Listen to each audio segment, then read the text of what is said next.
We are nearing the finish line with the Key Bridge cleanup. The shipping channel for the Port of Baltimore could fully reopen this weekend. Yeah, WMAR 2 News' Elizabeth Worthington explains what needs to happen between now and then.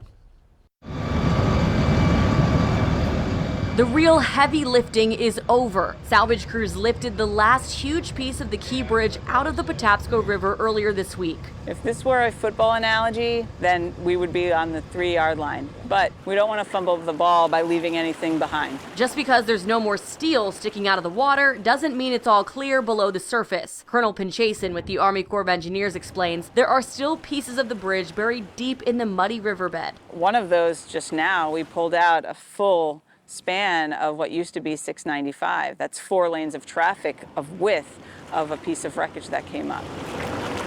Their motto is no steel left behind. The largest ships that call on the Port of Baltimore only have about a foot or a foot and a half of clearance to the bottom of the channel. So right now, crews are conducting surveys of the riverbed, then pulling out anything they find. We've been aiming for this window of the 8th to the 10th of June. This portion of the work it tries your patience because you know that you have to wait for the results of the survey to see what else is there. But we are going to be just as diligent and disciplined about this as we always have.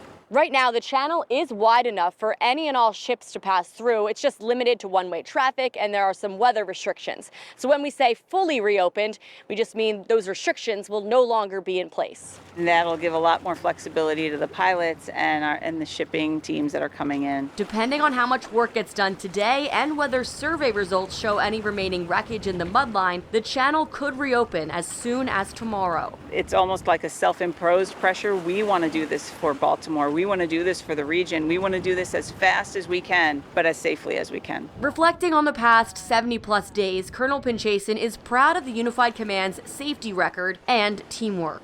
It's amazing to see what our country can do when we all come together. Elizabeth Worthington, WMAR 2 News.